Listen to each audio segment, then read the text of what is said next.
Hello viewers, অচিতদার free coaching চ্যানেলে তোমাদের সকলকে স্বাগত জানাই। আজকের এই ভিডিওতে তোমরা যারা ক্যালকাটা ইউনিভার্সিটিতে বিএ হিস্ট্রি জেনারেল বা পাশে পড়ছো থার্ড সেমিস্টারে, তোমাদের যে MDC3 বা CC3 পেপারটি রয়েছে, এই পেপারটির একটি ইম্পর্টেন্ট প্রশ্ন, চোলদের গ্রামীণ স্বায়ত্তশাসন ব্যবস্থা, এ সম্পর্কে বিস্তারিত আলোচনা করব। চোলেরা দক্ষিণ ভারতে একটা বিরাট বড় সাম্রাজ্য তৈরি করেছিলেন।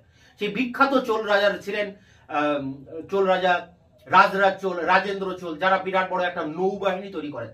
ভারতবর্ষে প্রথম এই চোলেরা একটা বড় ধরনের নৌবাহিনী তৈরি করেন এবং এই নৌবাহিনীর সাহায্যে তারা দক্ষিণ পূর্ব এশিয়ার অনেক জায়গা দখল করেন, শ্রীলঙ্কা দখল করেন, বঙ্গোপসাগরে আধিপত্য স্থাপন করেন। তবে চোলদের আরেকটি গুরুত্বপূর্ণ যেটা অবদান, সেটি কিন্তু এই গ্রামীণ স্বায়ত্তশাসন ব্যবস্থা। চোল রাজারা কেন্দ্রে বা রাজধানীতে বসে রাজত্ব করতেন, আর গ্রামগুলি, বিভিন্ন অঞ্চলের যে গ্রামগুলি শাসিত হতো গ্রাম সভার মাধ্যমে। অর্থাৎ গ্রামের প্রাপ্তবয়স্ক লোকেরা, করদাতারা, তারা একটা সভা তৈরি করতেন, সেই সভার মাধ্যমে গ্রামটা পরিচালিত হতো। অর্থাৎ গ্রামের মানুষরা নিজেদের শাসন নিজেরাই করতেন। এটাকে বলা হচ্ছে স্বায়ত্ত শাসন ব্যবস্থা, অনেকটা এখনকার দিনের পঞ্চায়েতি ব্যবস্থার মতো। যেমন পঞ্চায়েতের মাধ্যমে আমরা প্রতিটা গ্রামের মানুষ, আমরা নিজেদের সমস্যা আমরা গ্রাম সভার মাধ্যমে মিটিয়ে থাকি, ঠিক ভারতবর্ষের ইতিহাসে প্রথম এই স্বায়ত্ত শাসন ব্যবস্থা বা পঞ্চায়েতি ব্যবস্থা এই চোলেরা কিন্তু গড়ে তুলেছিলেন তাদের এই গ্রামীণ স্বায়ত্ত শাসন ব্যবস্থার ভিতর দিয়ে। ডক্টর ভিনসেন্ট স্মিথ বলছেন যে চোলদের এই গ্রামীণ স্বায়ত্ত শাসন ব্যবস্থা ছিল একটা সুষ্ঠু ব্যবস্থা, একটা সুবিন্যস্ত ব্যবস্থা, একটা চিন্তা প্রসূত ব্যবস্থা, একটা সুদক্ষ ব্যবস্থা। এবং এই ব্যবস্থা রাজরাজে চোল এবং রাজা কুলোতুঙ্গের রাজত্বকালে এটা ব্যাপক আকার ধারণ করে, এই চোলদের গ্রামীণ স্বায়ত্তশাসন ব্যবস্থা। এখানে গ্রামের যারা প্রাপ্ত বয়স্ক, তারা ভোট দিয়ে বা লটারির মাধ্যমে নির্বাচন করে তারা একটা গ্রাম সভা তৈরি করতেন এবং এই গ্রাম সভা গ্রামের সমস্ত বিষয় দেখাশোনা করত, বা কোনো সমস্যা হলে, কোনো বিবাদ হলে এই গ্রাম সভার মাধ্যমে বা এই পঞ্চায়েতি ব্যবস্থার মাধ্যমে সেই সমস্যার সমাধান করা হতো। এখন এখানে গ্রাম সভা আবার দুই ভাগে ভাগ ছিল, একটা ছিল উর আর একটা ছিল সভা। উরটা ছিল গ্রামের সমস্ত প্রাপ্তবয়স্ক ব্যক্তিদেরকে নিয়ে এই উর গঠিত হতো, অর্থাৎ গ্রামের সমস্ত মানুষ উরের সদস্য ছিলেন। আর অন্যদিকে সভা ছিল গ্রামের যারা বয়োজ্যেষ্ঠ ব্যক্তি, যারা বৃদ্ধ মানুষ, বিশেষ করে যারা ব্রাহ্মণ, তাদেরকে নিয়ে তৈরি হতো এই সভা বা মহাসভা। এছাড়া নগরম বলে কিন্তু আরেকটি সংগঠন ছিল। নগরম ছিল নগরে অবস্থিত, অর্থাৎ শহরে অবস্থিত যে সমস্ত বণিক ব্যবসাদাররা ব্যবসা করতেন, তাদের নিজেদের স্বার্থ রক্ষার জন্য এই নগরম নামে প্রতিষ্ঠানটি গড়ে উঠেছিল। তাহলে কি দাঁড়ালো? চোলদের গ্রামীণ স্বায়ত্তশাসন ব্যবস্থায় প্রতিটা গ্রামে একটা করে গ্রাম সভা থাকতো। সেই গ্রাম সভার দুটি অংশ, একটা উর আর একটি হচ্ছে সভা। উড়ে থাকতো গ্রামের সমস্ত মানুষ, প্রাপ্তবয়স্ক করদাতারা এখানে থাকতেন, আর সভাতে থাকতেন গ্রামের বয়োজ্যেষ্ঠ বৃদ্ধ ব্যক্তিরা এবং ব্রাহ্মণেরা। যেমনটা সেই আমরা দেখেছি যে বৈদিক যুগে সভা এবং সমিতি, ঠিক সেই রকম এখানে ছিল উর ও সভা।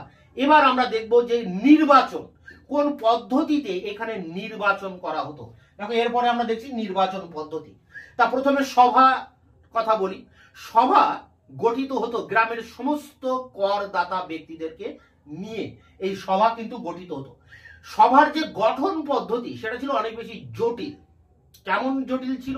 না, প্রতিটি পাড়া থেকে, পাড়া অর্থাৎ এখানে বলা হতো কুড়ুম্ব, প্রতিটি কুড়ুম্ব বা পাড়া থেকে লটারির মাধ্যমে একজন ব্যক্তিকে নির্বাচন করা হতো এবং নির্বাচিত হতে গেলে তার যোগ্যতার মাপকাঠি ছিল। কিন্তু যে কোনো ব্যক্তি এখানে কিন্তু নির্বাচিত হতে পারতেন না।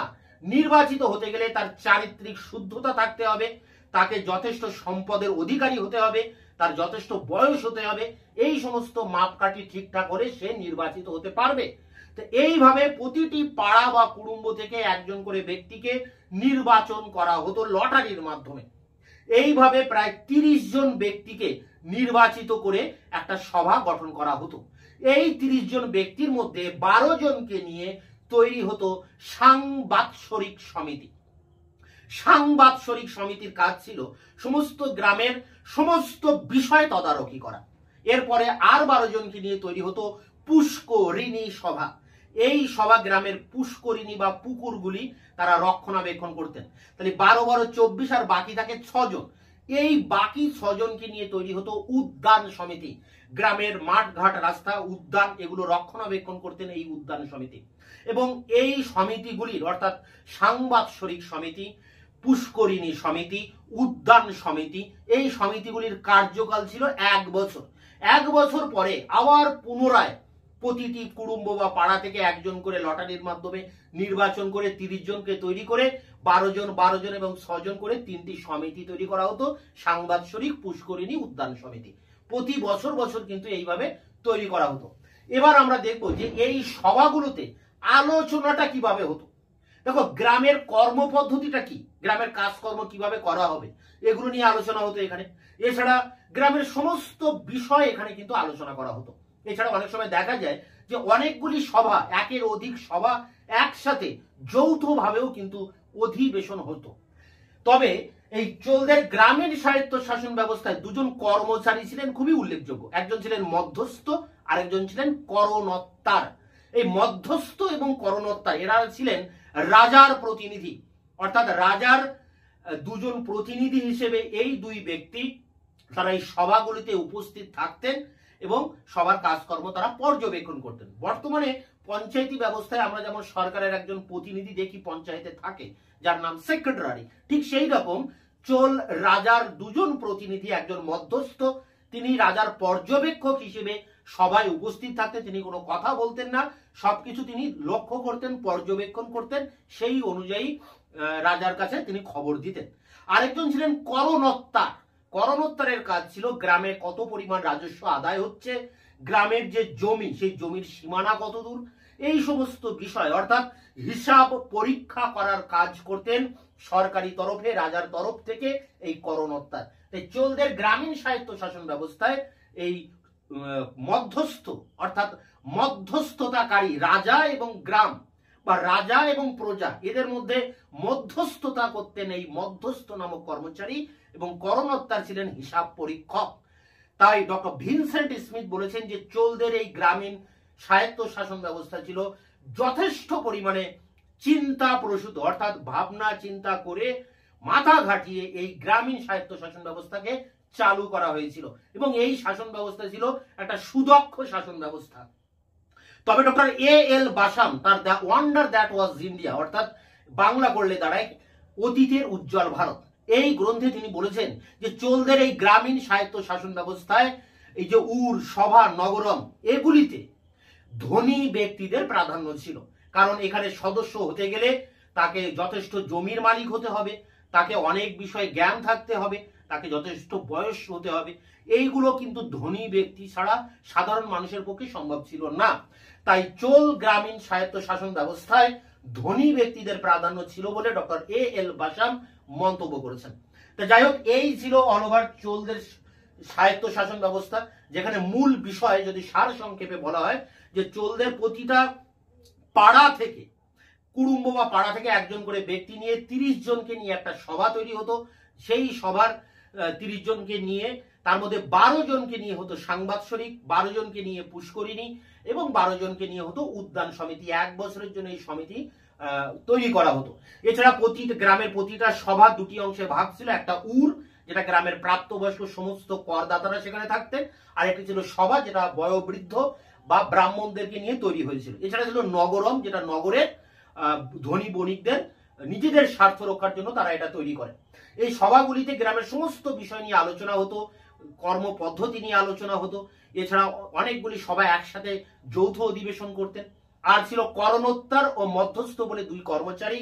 মধ্যস্থতা করতেন, তিনি পর্যবেক্ষক হিসেবে, রাজার প্রতিনিধি হিসেবে সভায় উপস্থিত থাকতেন। আর করণোত্তর গ্রামের রাজস্বের হিসাব রাখতেন, জমি জমার সীমানা নির্ধারণ করে দিতেন। তো এই হচ্ছে চোলদের গ্রামীণ স্বায়ত্ত শাসন ব্যবস্থা। আশা করি কিছুটা হলেও একটা বেসিক ধারণা তোমাদেরকে দিতে পারলাম। CU history honours 4th semester DSCC 5 marks 20।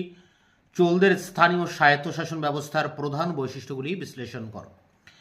আদি মধ্যযুগে চোল নৃপতিদের নেতৃত্বে দক্ষিণ ভারতে যে সাম্রাজ্য গড়ে ওঠে তার পশ্চাৎপটে চোল রাজাদের সাংগঠনিক প্রতিভার দিকটি ছিল গুরুত্বপূর্ণ। প্রধানত দুটি কারণে তাদের সময়কাল ভারতবর্ষের ইতিহাসে স্বতন্ত্র।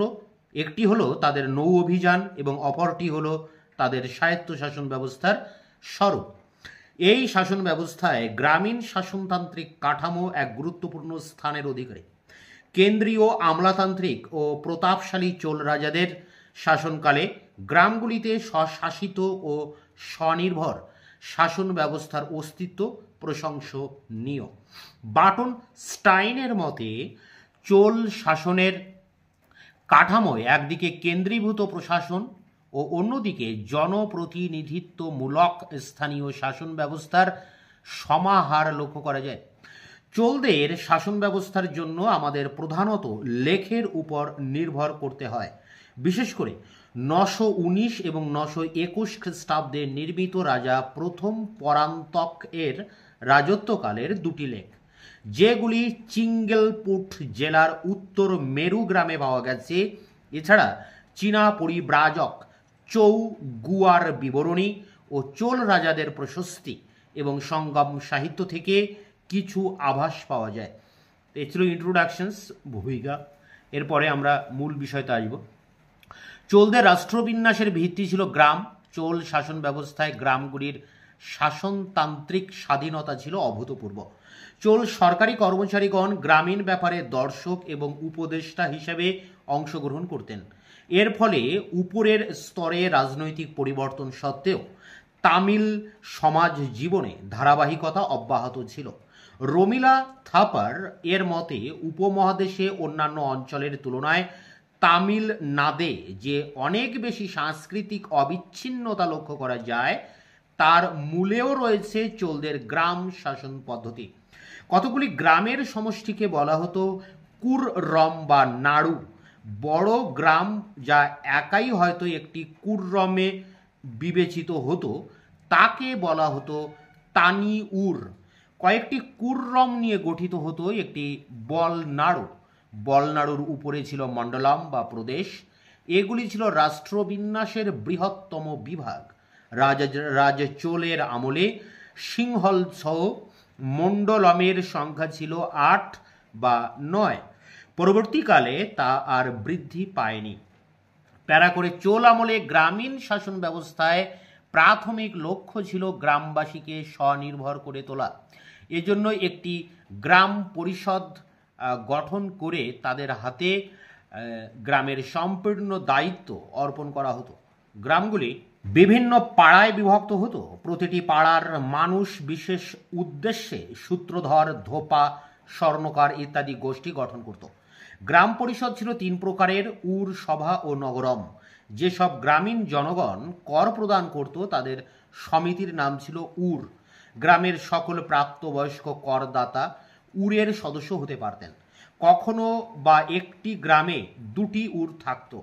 1227 খ্রিস্টাব্দের কাছাকাছি সময় সত্যমঙ্গলম গ্রামে 2টি উর ছিল। উরের একটি কার্যনির্বাহী সমিতি ছিল, যা আলুঙ্গনম বা গণম নামে পরিচিত ছিল, তবে এর সদস্য সংখ্যা জানা যায়নি। প্যারা করে সভা অথবা মহাসভার স্থানীয় শাসনযন্ত্র অনেক বেশি জটিল। সাধারণভাবে এই সভা বিভিন্ন কার্যনির্বাহী সমিতির মাধ্যমে কাজ চালাত। মহাসভা সম্পর্কিত বেশিরভাগ লেখ তোণ্ড মণ্ডলম এবং চোল মণ্ডলমে পাওয়া গেছে।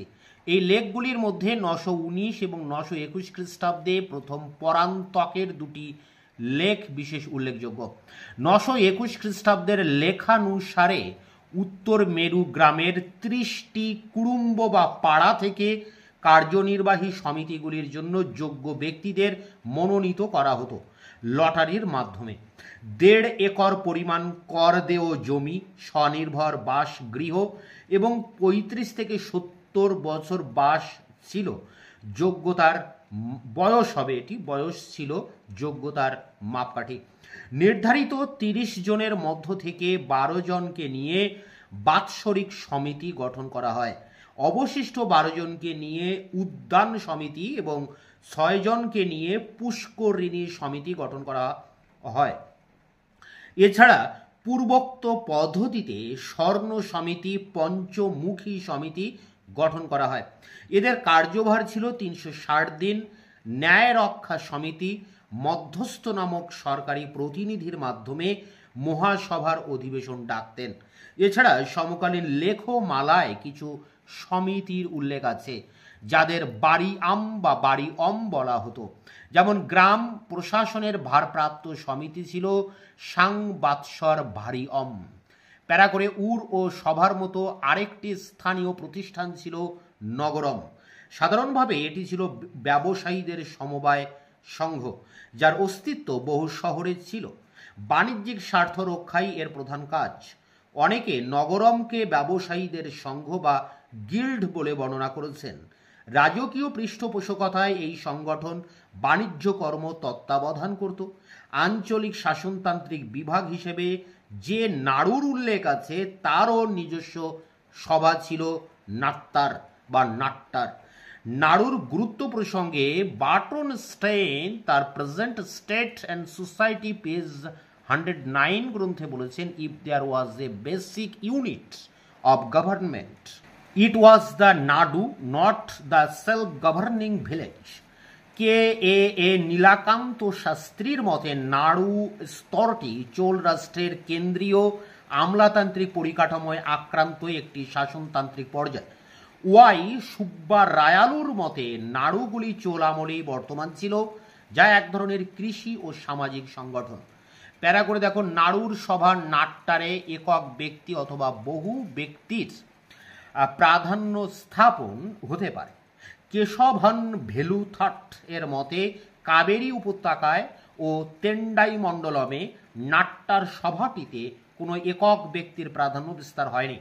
কে এ নীলাকান্ত শাস্ত্রীর মতে নাট্টারের ক্ষমতাবান ব্যক্তিদের উপাধিগুলি যেমন অধিকারী, মুভেন লাভেল্লার ইত্যাদি রাজকীয় দান হিসেবে দেখা দেয় বা দেখা হয়। বার্টন স্টাইনের মতে এই উপাধিধারী ব্যক্তিরা চোল পূর্ব আমল থেকেই ছিল এবং এরা ছিলেন স্থানীয় ক্ষমতাবান ব্যক্তি। এই ব্যক্তিরা মূলত 3টি কৃষি গোষ্ঠী থেকে এসেছিলেন, যথা বানা, ইরক্কোভেল এবং তামিলাভেল। ওয়াই সুব্বা রায়ালুর তথ্য অনুযায়ী চোল মণ্ডলমের অন্তর্গত প্রায় 1300টি গ্রামের মধ্যে 250টি ব্রহ্মদেও, 50টি দেবদান এবং 26টি নগরম ছিল। চোল সাম্রাজ্যে ছিল 550টি নাড়ু। বার্টন স্টাইনের মতে নাড়ুর সভা নাট্টারে প্রাধান্য বিস্তার করতেন স্থানীয় কৃষি গোষ্ঠীর সর্দাররা। চোল যুগে গ্রামীণ শাসন ব্যবস্থার সাথে সংশ্লিষ্ট দুজন কর্মচারীর উল্লেখ পাওয়া যায়। এরা হলেন মধ্যস্থ ও করণত্তার। মধ্যস্থ সম্ভবত গ্রাম সভার অধিবেশনে পর্যবেক্ষক হিসেবে উপস্থিত থাকতেন, তবে এরা আলোচনায় অংশ নিতেন না। করণোত্তর ছিলেন হিসাব পরীক্ষক। প্যারা করে, চোল স্বায়ত্তশাসন শুধুমাত্র এই শাসন ব্যবস্থার বিকেন্দ্রীকরণের এই চরিত্র গুপ্ত আমলেও দেখা যায়, কিন্তু সেই বিকেন্দ্রীকরণে যথেষ্ট স্বাধীনতা ছিল না। চোল স্বায়ত্তশাসনে সেই স্বাধীনতা ছিল চোখে পড়ার মতো। চোল গ্রামীণ শাসনের কোনো কোনো ক্ষেত্রে রাজ কর্মচারীদের উপস্থিতি থাকলেও তাদের কোনো কার্যক্রমে হস্তক্ষেপ থাকতো না। তবে একই সঙ্গে একথাও সত্য যে প্রশাসন, বিচার বিভাগ ও সামরিক বিভাগের সর্বত্র চোল শাসকের নিরঙ্কুশ আধিপত্য ছিল। অন্যদিকে বার্টন স্টেইন, জর্জ স্পেন্সার প্রমুখ কেমব্রিজ ঐতিহাসিকগণ দেখাতে চান যে শাসন ব্যবস্থার নিরিখে চোল সাম্রাজ্যটি ছিল এক ধরনের সিগমেন্টেড স্টেট বা খণ্ডিত রাষ্ট্র। এর একদিকে ছিল কেন্দ্রীভূত প্রশাসন ও অন্যদিকে ছিল জনপ্রতিনিধিত্বমূলক স্বায়ত্তশাসন। প্রশাসনিক প্রশ্নে চোল রাজ্য তিনটি অঞ্চলে বিভক্ত ছিল, যথা 1 মূল এলাকা বা মূল অঞ্চল, কোর এরিয়া; 2 মধ্যবর্তী অঞ্চল বা ইন্টারমিডিয়েট এরিয়া; এবং 3 প্রান্তিক অঞ্চল বা পেরিফেরাল এরিয়া। টি.ভি. মহালিঙ্গম আর চম্পকলক্ষ্মী প্রমুখ গবেষকগণ দেখাতে চান যে চোলদের তথাকথিত স্বায়ত্তশাসন বহু ক্ষেত্রেই কেন্দ্রীয় কর্মচারীদের নিয়ন্ত্রণাধীন ছিল। অতএব চোল শাসন ব্যবস্থায় কেন্দ্রীকরণ প্রবণতার ঝোঁক লক্ষণীয়ভাবে উপস্থিত ছিল। প্যারা করে, চোল প্রশাসনিক ব্যবস্থায় স্থানীয় স্বায়ত্তশাসনের গুরুত্ব প্রসঙ্গে চোল রাষ্ট্রের প্রকৃতি সম্পর্কে জানা প্রয়োজন। কে নীলাকান্ত শাস্ত্রীর মতে দশম শতকের পূর্বে সাধারণত ব্যক্তিগত রাজতন্ত্রের পরিবেশ দশম শতকের পরবর্তী পর্যায়ে একটি বাইজান্টানীয় রাজতন্ত্রের আকার ধারণ করে। চোল রাজাদের বিভিন্ন রাজপ্রাসাদ যেমন তাঞ্জোর, চোলপুরম, কাঞ্চিপুরম প্রভৃতি অঞ্চলের কেন্দ্রীয় রাজতন্ত্রের পরিবেশ সৃষ্টিতে সমগ্র রাষ্ট্র সংগঠিত করার চেষ্টা করেন চোল শাসকেরা। রাজকীয় কর্মচারীদের মধ্যে উচ্চ নীচ ভেদ এবং বিভিন্ন অভিধা থাকত। সামরিক এবং বেসামরিক উভয় বিভাগের উচ্চপদস্থ কর্মচারীদের আদিগারিগল বলা হতো। সাধারণত উচ্চপদস্থ কর্মচারীদের পেরুন্দরম এবং নিম্নপদস্থ কর্মচারীদের শিরুন্দরম বলা হতো। উভয় শ্রেণীর মধ্যবর্তী কর্মচারীদের বলা হতো শিরিন্দনতুপ পেরুন্দরম। এই সমস্ত কর্মচারীদের বেতনের পরিবর্তে ভূমিদান করা হতো। এই দান জীবিত নামে পরিচিত ছিল। কে নীলাকান্ত শাস্ত্রী, আর চম্পক লক্ষ্মী, কে আয়েঙ্গার প্রমুখেরা বলেন যে চোল আমলে রাজারা ছিলেন দেবতার সমতুল্য। রাজা এতটাই ক্ষমতাবান যে নিজের মূর্তি তৈরি করাতেন এবং প্রজারা মূর্তিতে অর্চনাদি করত। বাটন স্টাইনের সিগমেন্টারি স্টেটের ধারণা চোল রাষ্ট্রের কেন্দ্রীকরণ তত্ত্বের বিরোধী। তার সিগমেন্টারি স্টেটের ধারণায় সাধারণ বৈশিষ্ট্য হিসেবে দেখা যায় রাষ্ট্র এমন একটি রাজনৈতিক ব্যবস্থা যেখানে একাধিক কেন্দ্রে বা রাজনৈতিক অঞ্চলের অস্তিত্ব রয়েছে, তবে একমাত্র রাজা ছিলেন প্রতীকী সার্বভৌমত্বের অধিকারী। এই ছিল চোল আমলে গ্রামীণ সাহিত্য শাসন ব্যবস্থার উপরে 20 নম্বরের কোশ্চেন অ্যান্সার। এটি সংগ্রহ করে পরীক্ষার প্রিপারেশন নাও। দেখা হচ্ছে অন্য ভিডিওতে। ততক্ষণে চ্যানেলকে সাবস্ক্রাইব করে রাখবে, বন্ধুদের কাছে শেয়ার করবে। ভিডিওটি ভালো লাগলে অবশ্যই একটা লাইক দেবে।